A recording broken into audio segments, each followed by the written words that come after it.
नमस्कार दोस्तों, मैं बीए मीणा आपके साथ भी एक नई कहानी लेकर। दोस्तों, ये कहानी है आजकल के नई जनरेशन की अपने पेरेंट्स के प्रति बदलते हुए नजरिए की, कि किस प्रकार से नई जनरेशन के बच्चे अपने पेरेंट्स को सिर्फ अपनी जरूरत पूरी करने का जरिया समझ बैठते हैं। ये कहानी एक ऐसे ही पिता पुत्र के घटनाक्रम पर आधारित है।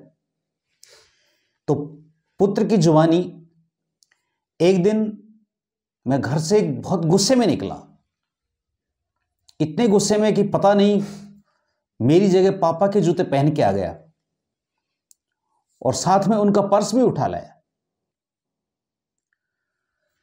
मैं इतने गुस्से में था कि अपने आप से बात करता हुआ मैं जा रहा था कि जब मोटरसाइकिल नहीं दिलवा सकते तो इंजीनियर बनाने का सपना क्यों देखते हैं।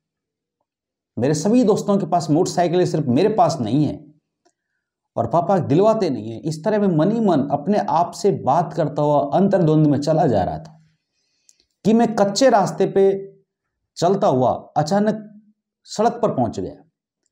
सड़क पर चढ़ते ही देखा कि एडी में थोड़ा सा दर्द हुआ। मैंने जूता उतार कर देखा तो उसमें कील निकली हुई थी, जिससे मेरी एडी में थोड़ा खून भी निकल आया था, काफी दर्द हो रहा था। लेकिन क्योंकि मुझे तो घर छोड़ के जाना ही था, मैं निश्चय करके आया था कि अब कभी घर नहीं लौटूंगा और लौटूंगा तो बड़ा आदमी बन के। मैं लंगड़ाता हुआ बस स्टॉप पर पहुंचा। बस स्टॉप पर जाकर पता लगा कि 1 घंटे तक कोई बस नहीं है। मैंने सोचा चलो पापा का पर्स चेक किया जाए। मैंने उनकी डायरी का पहला पन्ना पलटा तो उसमें एक पर्ची मिली। पर्ची में लिखा हुआ था कि 40,000 रुपये लैपटॉप के लिए उधार लिए। मेरा माथा ठनका कि लैपटॉप जो मेरे पास था वो उधार का है। अगला पन्ना पलटा तो उनके ऑफिस के किसी हॉबी डे पे लिखा हुआ था, पापा का शौक था, उन्होंने लिखा था कि अच्छे जूते पहनना। लेकिन ये क्या, उनके जूते तो टूटे हुए हैं। माँ हर पहली तारीख को उनसे कहती है कि आप नए जूते ले लीजिए, किंतु वो हर बार टाल जाते हैं कि अभी तो 6 महीने और चलेंगे। अब मुझे पता लगा कि 6 महीने कैसे चलेंगे। मैंने तीसरा पन्ना पलटा उनकी डायरी का तो उन्होंने एक पर्ची मिली। उस पर्ची में लिखा हुआ था कि पुराना स्कूटर दें और एक्सचेंज करवा के नई मोटरसाइकिल ले जाएं। मेरा माथा ठनका, वो पापा का स्कूटर, और मैं तुरंत वहां से वापस अपने घर की ओर भगा। घर आकर देखा कि पापा और स्कूटर दोनों गायब है। मैं समझ गया कि पापा कहां गए होंगे। मैं सीधा एजेंसी पहुंचा। एजेंसी में पापा वहीं थे।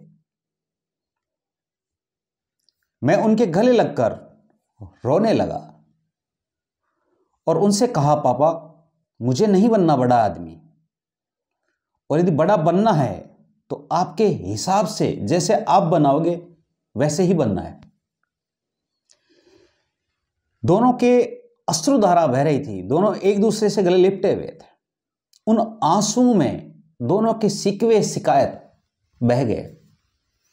दोस्तों, मां एक ऐसा बैंक है जिसमें आप हर दुख दर्द, अपनी हर भावना को जमा कर सकते हैं, और पिता एक ऐसा क्रेडिट कार्ड जिसके पास बैलेंस न होते हुए भी अपनी इच्छाओं का गला घोट करके अपनी संतान को हर सुख सुविधा उपलब्ध करवाने का प्रयास करता है। तो friends, always love your parents. आप अपने पेरेंट्स से प्यार कीजिए और उनका सम्मान कीजिए। उम्मीद है आपको कहानी अच्छी लगी होगी। हमारे साथ बने रहने के लिए आपका बहुत बहुत धन्यवाद। फिर मिलेंगे दोस्तों एक नई कहानी और एक नए वीडियो के साथ।